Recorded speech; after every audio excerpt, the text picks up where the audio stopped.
Well, where do I begin?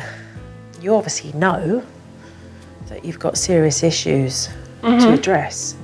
Otherwise, I wouldn't be here. Let's talk about the kids' behaviour right now, because what I saw yesterday, I was not happy with. These kids think that it's okay to swear, to curse at the pair of you, to hit you in the face. They have no respect for you. But at what point do two parents not make a decision to go across to a neighbour and apologise for their children's behaviour? I've apologized to neighbors before. Yesterday, I did not see it. They played on her apparatus, did not listen to her. And I wish she would have called told us her that. names. You know, It's I all right. don't agree with Then- it. then where I feel did you bad not? that our kids think they can just charge through other people's yards. Then I why don't did you agree not even with it. apologise? Why? You went into the ladies' garden yesterday, Sean. You did not even apologise to the neighbour and said, we're really sorry about this. I'm constantly saying I'm sorry because this past couple days, Brandon threw sand in her face and I said I'm sorry. You have an extreme situation here and you both better wake up. Bedtime, let's talk about bedtime. It's chaos. Bedtime's ludicrous. There is no bedtime. Well, what time is it? Whenever they We fall don't asleep. we don't have a scheduled bedtime. I know they're not getting enough sleep, and I think that's why they're so crabby in the morning, because they don't get to bed on time. I think it's why you're crabby in the morning. I think it's why you've docked out. These kids have got dark marks underneath their eyes. So yeah, they're going to be grouchy, and yeah, they're going to be irritable, and they're not going to focus and concentrate as much. Let's talk about discipline. How do you expect to teach your children the difference between right and wrong? The kids misbehave, you know it's wrong, I just yet get you don't sick teach them it. I just get sick of hearing myself yell all the time. I get sick of hearing my own voice. You're lazy, the pair of you. Get used to hearing that word, lazy. All you do is give idle threats. And yet what they need from you is a final word. They need you to follow through. I want to start working on this, and I know this will be the hardest 2 weeks of our life, but it'll be worth it in the end if we follow through, and that's what I'm looking forward to doing. I want to see action. Because I can give you what's necessary, We have to use it. but you have to do it. Now, let's talk about babies. Bottles, nappies, potties. It's all baby stuff. Yeah. All baby stuff. Yeah. And having children that are nearly 5 and 3, there's something very worrying for me when I walk into a house and think, why is the development not moving forward? It's like you're pulling them back. Stay my babies, don't grow up.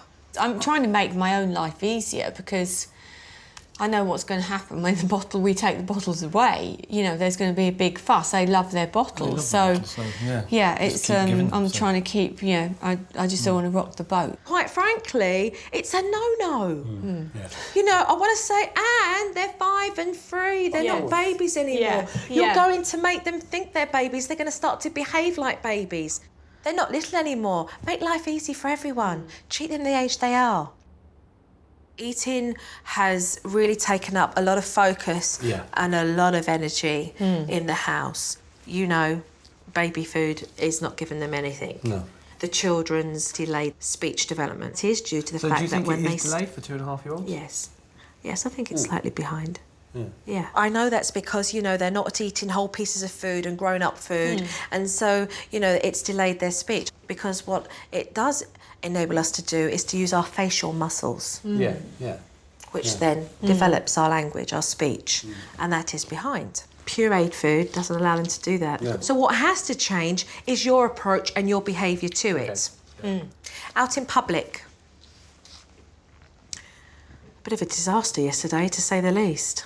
The attitude towards having the 4 out, I don't think is strong enough with regards to being aware.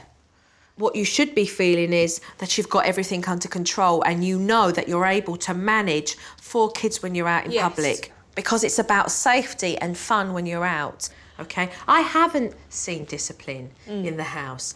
We have Aidan, throwing big temper tantrums and hitting. We've got the 2 younger ones that end up copying that behaviour, and yet no discipline. I feel like I've given up altogether because there's 4 of them to discipline. That in itself is massive. You gave up. Yeah. It takes commitment, follow through, consistency as a recipe. That sentence you passed by me yesterday, that work is like a holiday to you, was quite telling for me. But that's always been the case for me.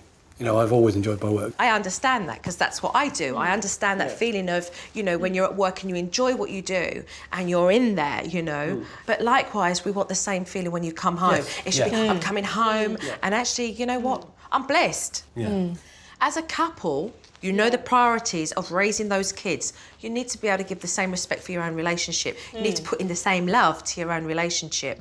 The honesty of the situation is that we are more we're more friends than we are partners at the moment in terms of man and wife. We're more friends now. Well, we're kind of like two people working, looking after children. Yeah, That's what we do. yeah. So our life as that couple we had before has sort of disappeared, and it's scary that it's disappeared over time, and it's difficult to think how you can get back to that point you were.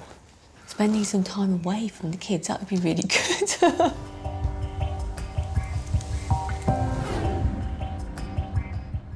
After all I've seen yesterday, I need to get straight to the point. Good morning.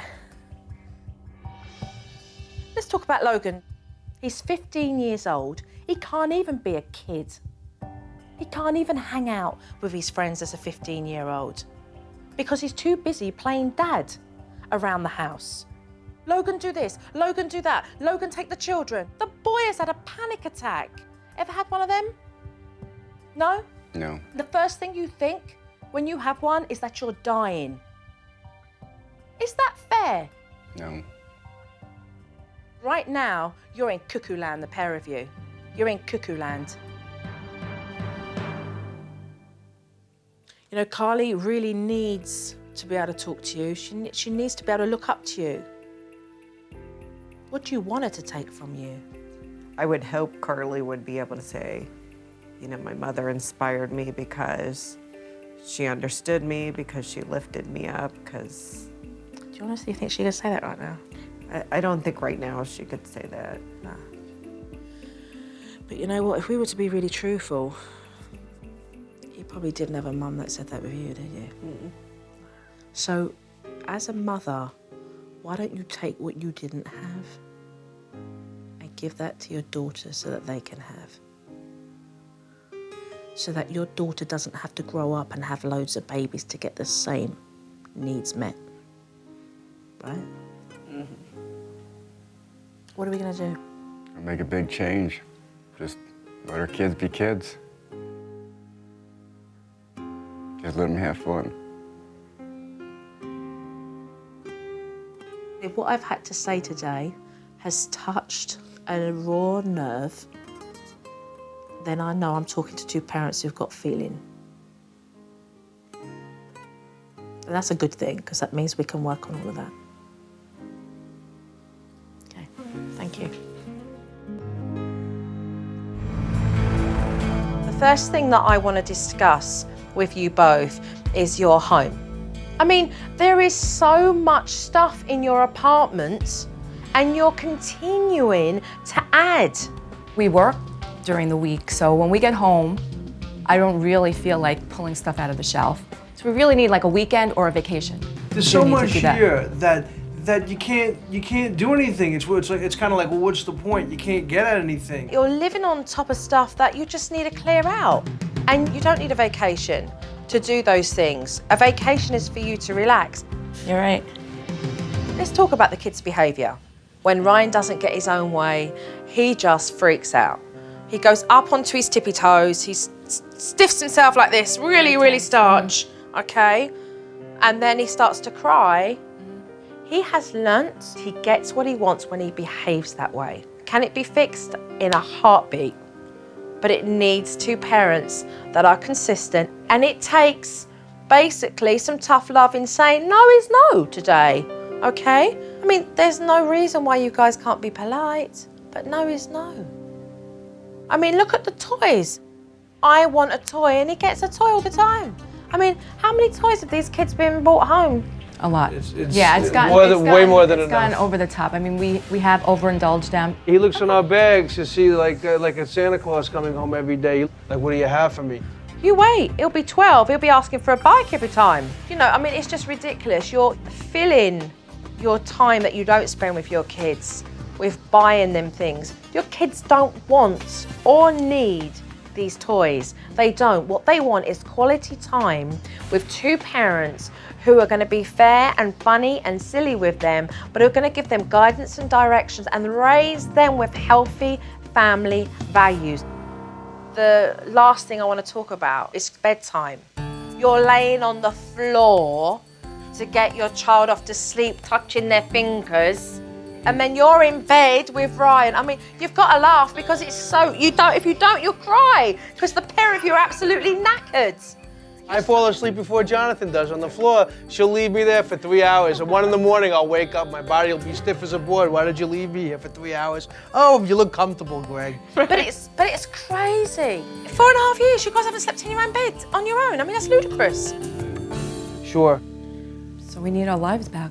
We need to get it all together as a family and make sure we're all on the same page and be consistent, get the structure. We're going to do a lot and put it in place to change the circumstances. So no more talking. Let's not talk. Okay, let's walk the walk instead of talking the talk. Okay, Thank you very much. Thank you. Thank you. I'm here today to talk to the pair of you about the issues that I feel seriously need to be addressed. As much as you both love your children, you're treading deep water. At this point, I'm looking at one person who's in denial at where they're at, and another person who's being very realistic and knowing exactly where they're at. Do you not agree with what I'm saying, Martin? I do and I don't. Do you know what I mean? I'm all right, I am. Are you? Yeah, I am, yeah. Is that all that matters? No, it's not, but you know what I mean?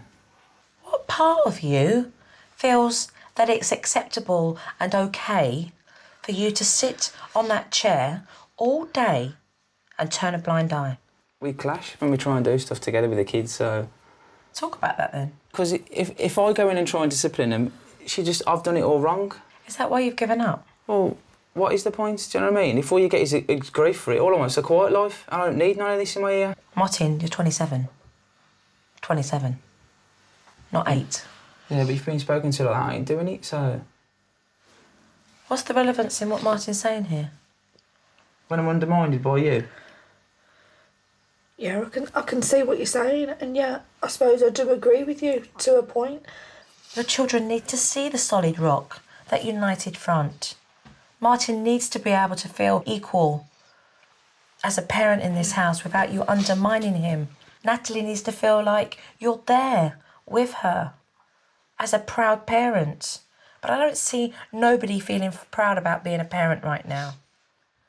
At the moment, your home represents where your headspace is. Clutter everywhere, tools, nails.